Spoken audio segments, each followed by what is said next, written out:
अब पुण्यात्मा प्रसंग जो चल रहा है वहीं पर आते हैं। जिस कारण से उस बाई फोर्स करने से, जबरदस्ती करने से उस सिकंदर लोधी को बहुत भयंकर रोग हो गया। कहते हैं जब जीव के ये पाप बढ़ जाते हैं उसके औषधि भी काम करना बंद कर जाती हैं और रिएक्शन करती है। अपने आत्मा जैसे आपको इतिहास दिखाया था सच्चा सौदा सिरसा वाले के उस प्रवर्तक का, बलोचिस्तानी शाह मस्तानी का, खेमामल नाम था उनका, श्री खेमामल जी। वो पहले कितने पुण्यकर्मी प्राणी थे। साधना ठीक ना होने से अंत में सारी उसकी बैटरी डाउन होगी, वो खत्म हुई। जो कुछ भी कमाई थी किसी को आशीर्वाद दिया, उसके इतिहास में लिख रखा है उन्होंने जीवनी में। एक को आशीर्वाद दिया उसका लड़का हो गया, एक को दूं दिया धनी हो गया, फलाना हो गया, और गुफा के अंदर अपने आप रुपये बने पाए चांदी के। तो वो पूंजी थी वह बर्बाद कर दी पूर्व जन्म की। आगे चार्जर ठीक था नहीं, साधना गलत थी। अंत में इंजेक्शन रिएक्शन से मृत्यु होगी उस महात्मा की। तो पुण्यात्मा परमात्मा कहते हैं कि जब इंसान के पुण्य अक्षीण हो जाते हैं, पाप वृद्धि कर जाते हैं, औषधि भी रिएक्शन करने लग जाती है, काम नहीं करती। तो ये सती थी आगे किसकी? सिकंदर लोधी सम्राट की, किंग ऑफ इंडिया की। अब उस सभी जो वैद्य थे उन्होंने हाथ खड़े कर दिए कि महाराज कुछ भी कहो, हमारे बस की बात नहीं। फिर जंतर मंतर के लिए मुसलमानों से खूब जैसे भी अनुष्ठान वो करवाए, साधु संत फकीरों से। फिर हिंदुओं को बुलाकर अब उसके आधार से करवाया, सब यूजलेस रहे, ऑल इन वेन। फिर किसी ने बताया कि काशी के अंदर एक महात्मा है और कबीर नाम है उसका, यदि वो रजा बख्श देंगे तो आप स्वस्थ हो सकते हो, क्योंकि ये आपके प्रारब्ध का कर्म है। ऋषि महर्षि संतों ने कह दिया कि महाराज राजन, ये आपके प्रारब्ध में लिखा हुआ, इसको कोई चेंज नहीं कर सकता, ये तो भोगने से आपका समाप्त होगा। अब सिकंदर लोधी अपने अंतिम सांस गिने, रो अपने कर्मा ने। अब क्या हुआ, किसी ने जब ये कहा तो उसको अविश्वास हुआ कि नहीं, बड़े बड़े महापुरुष, मैंने सब पूरी इंडिया की छान मारे, सबसे औषधियाँ ले ली, सबसे जंतर मंतर करवा लिए, सब पर आशीर्वाद ले लिया, जो उन्होंने बताया सब अनुष्ठान कर लिए। उस व्यक्ति ने बताया कि वहाँ जाने से आपको पता चलेगा। वहाँ बहुत से उदाहरण बताए कि ऐसे ऐसे एक ऐसे बीमारी थी, उसको ऐसे रोग था, वो मर गया था, वो जीवित किया। अब सिकंदर लोधी के अंतर्गत काशी का नरेश वीर देव सिंह बघेल, वो परमात्मा कबीर जी का शिष्य हो चुका था, उनकी शक्ति और भक्ति से परिचित होकर के। तो सिकंदर लोधी ने वहां एक भेज दिया अपने दूत कि जाओ राजा नरेश से कह दो वीर सिंह से कि मैं आ रहा हूं। अब राजा जो अपने छोटे राज्यों पर जाता था उसके अंतर्गत होते थे, पराधीन होते थे, वो वैसे भी चेकिंग के लिए भी जाता रहता था। तो वीर देव सिंह बघेल ने, काशी के नरेश ने पूरा रेस्टोरेंट, उसका जो रेस्ट हाउस था पूरा सजा दिया। जो ही सिकंदर लोधी हाथी पर विराजमान थे, साथ में हजारों की संख्या में सैनिक थे, सबके खाने का व्यवस्था कर दी और सिकंदर लोधी के सामने मेज के ऊपर फल फ्रूट सब कुछ लगा दिए। अब सिकंदर लोधी बैठा बैठा देख रहा, कुछ खा नहीं सकता।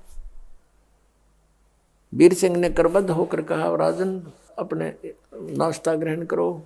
तब कहा कि वीर सिंह, मैं तेरी जो अतिथि सेवा से प्रसन्न हूँ, लेकिन मैं खा नहीं सकता। यूं कहकर आंखों में आंसू भर आए। तो वीरदेव सिंह बघेल ने पूछा, क्या कारण है राजन? कि ऐसे ऐसे मुझे बहुत भयंकर रोग है, सब जगह औषधि करवा ली, सब संतों महात्माओं से मिल लिया। मैंने सुना है यहाँ कोई कबीर नामक महात्मा है, आप जानते हो? सुना है कि वो बहुत अच्छे पहुंचे हुए हैं। अब ये कहते ही वीरदेव सिंह बघेल की आंखों में आंसू आ गए। वो किस लिए आ गए कि ये मुसलमान अहंकारी राजा है और परमात्मा जो चाहे सो कर देंगे, वो तो समर्थ शक्ति है। और अभिमान युक्त व्यक्ति पर परमात्मा कभी रजा नहीं बख्शेंगे और ये यहाँ से भी हताश होकर जाएगा। देख कैसा दुर्भाग्य इसका। फिर भी उसने बताया कि जी बड़े महापुरुष हैं और राजन आप सही ठिकाने आगे हो, और यदि वो रजा बख्श देंगे तो आपके ये रोग नहीं रहेगा। यहाँ मेरे सामने बहुत सैकड़ों प्रमाण है ऐसे ऐसे। अब सिकंदर लोधी के कुछ किरण दिखाई दी आशा की, कहा कि जल्दी बुलाओ उनको। सिकंदर लोधी ने वीरदेव सिंह से कहा कि उस महात्मा को शीघ्र बुला कर लाओ। अब वीरदेव सिंह बघेल स्तब्ध हो गया। आज्ञा का पालन ना करूं तो राजा रुष्ट है, ये रुष्ट होगा, ना जाने के सजा देगा मुझे, और यदि मैं परमात्मा को बुलाने जाऊं गुरु को तो मेरा नाश हो गया भक्ति का, मेरे जैसा नालायक नहीं। अब उसने कहा भगवान दो पाटों के बीच आपका दास फंस गया, कुछ सद्बुद्धि दो मोको। तो प्रेरणा की परमात्मा ने। वीरदेव सिंह बघेल ने कहा कि राजन जो आज्ञा आपका शिरोधार्य है, जो हुक्म है आपका, लेकिन मैंने सत्संग में सुना है परमात्मा से कि साधु संतों को बाई ऑर्डर नहीं बुलाना चाहिए, उनके पास स्वयं जाकर के नतमस्तक होकर के याचना करनी चाहिए, तब वो रजा बख्शते हैं। और यदि हम उनको बाई ऑर्डर यहाँ बुला भी लेंगे राजन, और उन्होंने हृदय से आपको आशीर्वाद नहीं दिया तो यूजलेस है, उनका आना भी कोई फायदा नहीं करेगा। अब कहते मरता क्या नहीं करता। सिकंदर लोधी ने कहा कि ठीक है यहाँ मत बुलाना, मैं चलूंगा, जहाँ 800 किलोमीटर आ गया हूँ और चल पड़ूंगा, जहाँ कहो चलो चलते हैं। शाम यानी आफ्टरनून हो गई थी, शाम का समय था, यानी 3-4 बजे सी। सिकंदर लोधी वीरदेव सिंह बघेल। सिकंदर लोधी का एक धार्मिक गुरु था जिसका नाम था शेख तकी, और शेख तकी वहाँ के सब मुसलमानों का कंट्रोलर था, धार्मिक गुरु। क्योंकि हम धार्मिक नेता से सदा जुड़े रहे, राजा हमारे लिए सेकंड रहा है, इसलिए राजा लोगों की एक राजनीति होती थी, वो उसी को पकड़ देते थे, उस धर्म नेता को अपने साथ रखते थे और उसकी खूब सेवा पानी और खूब चमचागिरी करते, ताकि ये सब प्रजा को हमारे साथ रखेगा। वो भी साथ गया था। वहां से सिकंदर लोधी से कहा वीरदेव सिंह ने कि इस समय वो कबीर परमेश्वर जी अपने गुरु रामानंद जी ब्राह्मण पंडित रामानंद जी के आश्रम में आरती के लिए आते हैं शाम को, वहां चलते हैं, इसमें वहां मिलेंगे वो। तो सिकंदर लोधी ने कहा चलो चलते हैं। उधर से अपने पीर से कहा कि आओ पीर जी, शेख तकी जी। सिकंदर लोधी ने कहा क्या वो हमारे साथ? कहने लगा मैं नहीं जा करता इन काफिरों के आश्रमों में, वो तो हिंदू काफिर है, हम नहीं जाएंगे। अब वो तो रह गया वहीं पर रेस्ट हाउस में, शेख तकी, सिकंदर लोधी, वीरदेव सिंह बघेल, वो दोनों चले गए। सैनिक बाहर खड़े कर दिए कि तुम रहो यहीं पर। आश्रम के सामने गए तो वहां एक सेवादार खड़ा था। वीरदेव सिंह बघेल को मालूम था कि रामानंद जी भी अपने आश्रम में मुसलमानों को प्रवेश नहीं करने देते, क्योंकि कबीर परमेश्वर के मिलने के उपरांत उन्होंने इतना तो सुविधा दे दी थी कि पहले तो केवल ब्राह्मण के अतिरिक्त किसी को भी दीक्षा नहीं देते थे, उनसे सीधे मुंह बात नहीं करते थे। कबीर परमेश्वर ने उनकी वह सारी फड़क निकाल दी। फिर वो हिंदुओं की कोई जाति से भेद नहीं करते थे, लेकिन मुसलमानों से भेद फिर भी करते थे। वीरदेव सिंह बघेल को मालूम था कि स्वामी रामानंद जी सिकंदर लोधी को अंदर ले जाने से मुझसे अक्षुब्ध होंगे और फिर गुरुजी नाराज होंगे कि तूने मेरे गुरुजी को नाराज क्यों कर दिया। तो उसने एक तरीका अपनाया, उस पहरेदार से पूछ लिया कि भाई महाराज जी हैं अंदर? हाँ जी हैं। कौन? कि स्वामी रामानंद जी। कि हमने कबीर साहब जी से मिलना है। पहरेदार ने बताया कि वो आने ही वाले हैं और इस समय अवश्य यहाँ आते हैं, डेली आरती करते हैं गुरुजी के पास बैठकर। तो उन्होंने वीरदेव सिंह बघेल ने कहा कि आप जाइए और स्वामी रामानंद जी से आज्ञा लेकर आइए कि दिल्ली के बादशाह सिकंदर लोधी आए हैं और कुछ समय कबीर साहब के आने तक इंतजार करना चाहते हैं, आपके आश्रम में प्रवेश चाहते हैं। अब अंदर वो सेवादार गया कि महाराज जी ऐसे ऐसे एक सिकंदर लोधी दिल्ली के बादशाह आए। रामानंद जी को पता था वो मुसलमान है, तो वहीं से गुस्से में कह रहे हैं ऊंची आवाज से कि इस आश्रम में इन काफरों के लिए जगह नहीं है, ये मांस मिट्टी खाते हैं, और कह दो बाहर इंतजार कर लेगा। अब वो सेवादार ने आकर बात कही, वो सुन ली, उनने भी बाहर सुने थी खूब नो की नो, सिकंदर लोधी को भी, वीरदेव सिंह बघेल को भी। और यही बात आकर के पहरेदार ने कह दी सेवादार ने कि भाई कि नरेश राजा जी, हमारे गुरुजी ने मना कर दिया और कहा कि हम मुसलमानों को अपने आश्रम में प्रवेश नहीं करने देते, बाहर इंतजार कर ले। अब वो दिल्ली का सम्राट, वो क्रिमिनल कीड़ा फिर उठ गया उसके।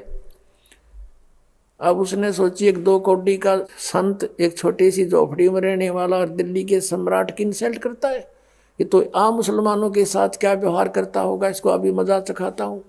निकाल ली खड़ग तलवार बार और चला गया अंदर। फिर उसने कौन रोके, वो तो एक मर्यादा है, प्रार्थना भी नहीं तो नहीं, संत के आज्ञा का उल्लंघन करना ही पाप है। वो अहंकारवश भूल गया सब कुछ। अंदर रामानंद जी बैठे थे अपने आसन पर और गुस्से में जाकर उसकी तलवार से गर्दन काट दी, 2 हिस्से होकर अलग अलग गिर गया रामानंद। अब सिकंदर लोधी वापस चल पड़ा। पुण्यात्मा, ये मन काल है, ये इस प्राणी से एक बार तो कुबद करवा दे है और फिर आत्मा रोती है कि मैंने क्या कर दिया। अब सिकंदर लोधी वीर देव सिंह बघेल अपने छोटे नरेश से कह रहा है कि देख मेरे खोटे कर्म, चाहता हूं कोई अच्छा कर्म हो रहा है बुरा। आया था अपना पाप अपने दुख निवारण के लिए और ये और इकट्ठा कर लिया, देख मैंने, ये मेरे कर्म बिगड़ गए। अब आत्मा को सब पता होता है कि मेरे साथ क्यों हो रहा है ऐसा। अब चल भाई वीर सिंह, मैंने तो दुख भोगना ही पड़ेगा, क्योंकि अब कबीर साहब के गुरुजी की हत्या कर दी। अब वो मुझे आशीर्वाद दे ही नहीं सकते, बद्दुआ और देंगे, चल तू भाई खिसक यहाँ से चलते हैं। अब कहते परमात्मा सौछल सीधर मैं करूं अपने जन के काज। अब जो ही वो दोनों राजा और नरेश वो बाहर निकले, सम्राट सिकंदर लोधी और वीरदेव सिंह, सामने से परमात्मा आ रहे हैं कबीर जी। वीरदेव सिंह ने देखा कि ये आगे महाराज, ये वीरदेव सिंह के उनके शिष्य थे, दंडवत प्रणाम की, मुकुट समेत ज्यों का तू जमीन पर लेट कर। अब सिकंदर लोधी ने सोचा वो कोई चारा नहीं पहुंचा हुआ संत बताओ कहीं बद्दुआ ना दे दे, तनी भस्म कर दे। और तुरंत उसने भी दंडवत प्रणाम किया और उधर से वो अपराधी हो रहा था। अब जो ही दोनों ने दंडवत प्रणाम किया, परमात्मा ने उनके सिर पे हाथ रखा, आशीर्वाद देते हुए कहा कि हे नरेशो, इस गरीब के सामने आज कैसे पहुंचना हुआ, उठो, आप तो सम्राट हो, मैं गरीब व्यक्ति हूँ। ऐसा कहते हुए दोनों के सिर पे हाथ भी रख दिया। अब सिकंदर लोधी का जो रोग था वो नाश हो गया, खत्म, जैसे कभी था ही नहीं, छू मंत्र हो गया तुरंत। खड़ा नहीं हुआ सिकंदर लोधी, वीरदेव सिंह खड़ा हो गया और चरण पकड़कर रो रहा है बैठकर और कह रहा परवरदिगार मुझे क्षमा कर दो, अपराधी व्यक्ति हूं मैं। क्योंकि भगवान परमात्मा के सामने, संत के सामने ये मन भाग जाता है, ये बड़ा नालायक है। आत्मा फिर आत्मा ही है, आत्मा रो रही है बैठकर, मुझे क्षमा कर दो महाराज, मुझे क्षमा कर दो, अपराधी हूं। परमात्मा ने कहा बेटा माफ कर दिया, कि नहीं हो सकता मैं माफ, क्षमा नहीं हो सकती मेरी, इतना अपराध है, मैंने ऐसी गलती की। रो रहा है और बता रहा है। परमात्मा ने कहा बोल बेटा क्या दुख है तेरा, क्या गलती बन गई, सब माफ कर दूंगा, सब अक्षमा है मेरी ओर से कि मैंने ऐसे ऐसे जुल्म कर दिया। सब कहानी बता दी रोते रोते कि मैं दुखी था, सब जगह जंतर मंतर मैंने करा लिए, सब औषधि ले ली, कोई राहत नहीं मिली। आपकी कृपा से, आपके आशीर्वाद से ये दास स्वस्थ हो गया। हे भगवान, अब मैंने एक अपराध कर दिया, अब मुझे डर लग रहा कि आप मुझे बद्दुआ दोगे, मुझे श्राप दोगे, मैं फिर गल जाऊंगा, मुझे क्षमा कर दो। और मैंने ऐसे आपके आश्रम में आपके इंतजार के लिए प्रवेश चाहा था, लेकिन स्वामी जी ने मुझे अभद्र तरीके से डील किया, जिस कारण से मैंने उनकी हत्या कर दी, मुझे माफ कर दो। परमात्मा बोले, सिकंदर लोधी, तेरा दोष नहीं है, मुझे मालूम था कि इनकी मृत्यु आपसे होनी है और वो हो गया। अब इसमें किस झगड़े की बात रहेगी? आपके हाथ से इसकी मृत्यु लिखी हुई थी और चलो उठो। क्योंकि उन्होंने तो देखे थे ड्रामे सिकंदर लोधी ने कि थोड़ी सी बात पर कोई ये शेख तक ये बॉर्डर करवा दे, हिंदू मुसलमानों ने मरवा के कटवा दे। यदि से जालमों से पाला पड़ा था, जिनको संत महात्मा मान रहा था वो, और वो संत जिसके गुरु जी का शीश काट दिया, और फिर भी इन्हों कहा कोई बात नहीं, ये तो आपसे हाथों से ही होना था, इसका इसमें क्या चिंता का विषय है, आ जाओ। मत जाना राजन, अंतिम संस्कार करा के जाना, नहीं तो लोग आपको बहुत धिक्कारेंगे। अब राजा पीछे पीछे, कबीर साहब आगे आगे, दोनों नरेश अंदर गए। कबीर जी जब अंदर पहुंचे आश्रम में, 5-7 भगत थे, रो रहे हैं, और कबीर जी को देखते ही कि ऐसे सिकंदर लोधी ने जुल्म कर दिया, अपने गुरुदेव का शीश बगैर कोई बात की आके काट दिया। अब इतने में सिकंदर लोधी पीछे पीछे आ गया। उसको देखकर वो चेले चपटे तो डर गए, अग्यू फिर आ गया भाई। तब परमात्मा ने कहा कि भाई बात सुनो, बात ने बढ़ाया नहीं करते। कौन किसने मारा है? ये इनका संस्कार था, इन्हीं के हाथों से इनकी मृत्यु थी। आप दिखा लो किसी ज्योतिषी से। स्वामी जी की आयु इबिस्ता आज्ञा नहीं थी, ये एंड था इनका। और हो गया आ गया, बात क्यों बढ़ाओ, कोई बात नहीं, और शांत रहो। अब वो बात अभी बाहर फैली नहीं थी, नहीं तो आग लग जाती वहां पर कि मुसलमान ने हिंदू महात्मा काट दिया, दुनिया को गगन हो जाता, मुसलमान हिंदू का ऐसा पूरा नाश हो जाता। परमात्मा ने ऐसा छाला सा बैठा दिया वहां पर। अब मालिक ने सोचा ये लड़के मरेंगे, हिंदू और मुसलमान, एक महात्मा के कारण लाखों मरेंगे आपस में कटकाई में। तब उस परमेश्वर ने दया आई, दंडोत प्रणाम की परमात्मा ने एक लीला करते हुए अपने गुरुदेव के, और कहा उठो महात्मा जी, आरती का समय हो गया है गुरुदेव, और देखो दिल्ली के बादशाह आए हैं आपके दर्शनार्थ, इनको आशीर्वाद दो, बहुत दूर से चल कर आए। अब यूं कहा ही था, वो धड़ अलग पड़ा था, शीश अलग पड़ा था, दोनों पर कपड़े डाल रखे थे, और उधर से ब्लड बह रहा था, उस जमीन में फैला हुआ था। अब वो शीश वहां से उठा और रामानंद की धड़ पर लगा, और रामानंद जी यूं बैठ गए। अब सामने फिर देखा सिकंदर लोधी के, उसके माथे पे फिर चौड़ी पड़ गई, क्योंकि स्वभाव जीव का।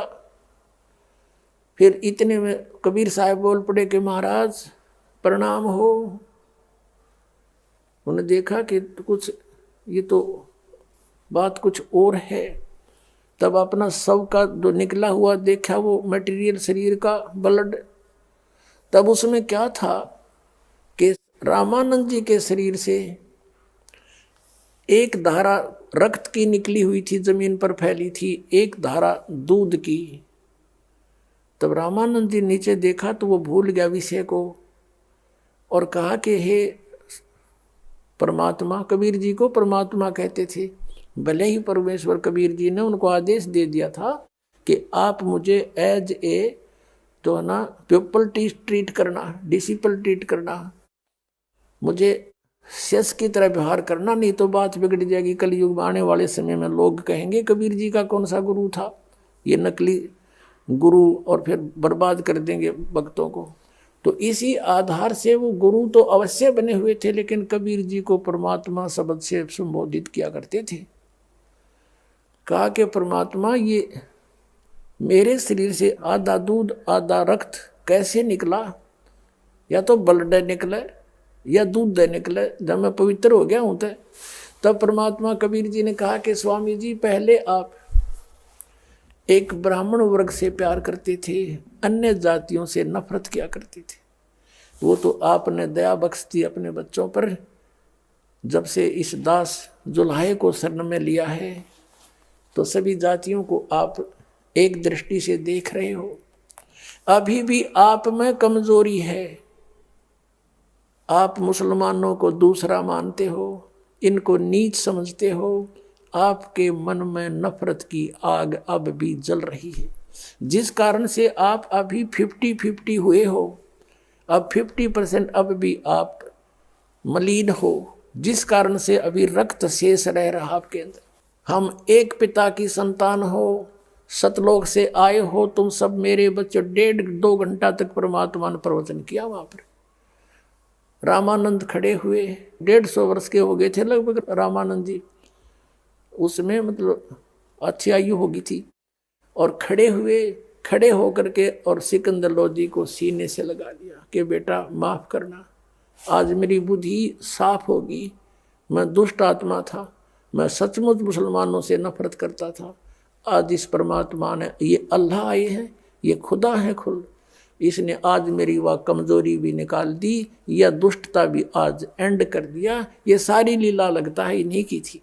अब कहते हैं संत न होते जगत में तो जड़ मरता संसार।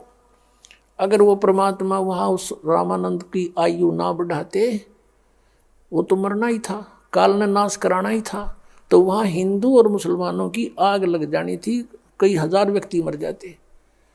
उस आग को बुझाया, रामानंद जी की आयु बढ़ाई कि भक्ति कर्मात्मा डट के तू। अब इस दृश्य को देखकर सिकंदर लोधी गदगद हो गया। अपना रोग नाश और अपने हाथ से काटे हुए को जीवित कर दिया। तो उसने कहा आप अल्लाह हो, आप खुदा हो, आप पूर्ण परमात्मा हो, अल्लाहु अकबर आप ही हो। बड़ा गदगद हो गया और उसको मत्था टेक के दंडवत प्रणाम किया। तब परमात्मा से सिकंदर लोधी ने कहा कि आप मेरे साथ एक बार दिल्ली चलो। अब परमेश्वर ने कहा भाई दिल्ली में यूं नहीं चलूं तेरे साथ, पहले तू मेरा शिष्य बन। हम बगैर उपदेशी के घर नहीं जाते। तो सिकंदर लोधी ने कहा कि जी बोलो जो कहोगे, मैं आपका शिष्य हूँ, आपने तो मुझे जीवन दान दिया है। परमात्मा ने कहा कि उपदेश ले, मैं मंत्र जाप दूंगा वो करना और पूजा नहीं करेगा, मांस नहीं खाएगा। कि ठीक है महाराज जैसे आपका हुक्म होगा। कोई भी शराब मांस बीड़ी तंबाकू नहीं प्रयोग करेगा, कच्छा और उपासना नहीं करेगा। मैं जो मंत्र दूंगा वही करना होगा, जी ऐसा ही करूंगा। और आपके शासन में जीव हत्या बंद करवा दे। जैसे गायें कटती हैं, बकरे मुर्गे काटे जाते हैं, इनको बंद करवा दे। अब सिकंदर लोधी ने कहा प्रभु ये तो मेरे बस की बात नहीं, बाकी कोशिश करके देख लूंगा, बाकी जैसे आपका आज्ञा है कि मैं नहीं खाऊंगा। परमात्मा बोला चल भाई ठीक है, मेरी मर्यादा में रहना, मैं तेरे साथ दिल्ली चलूंगा। सिकंदर लोधी ने ये सोचा था इतना निर्मल वचन बोलते हैं ये, वहाँ हिंदू और मुसलमानों के रोज झगड़े रहते हैं, और महात्मा को ले जाऊंगा, इनका सत्संग करवाऊंगा और इनके वचनों से सब एक हो जाएंगे, आपसी दंगे मिटेंगे। ये सोचकर उन्होंने उनको दिल्ली आने का निमंत्रण किया और मेरे साथ चलो भगवान। परमात्मा ने स्वीकार किया। क्या चलेंगे, क्यों, वहाँ भी कई काटे हैं, काटने थे।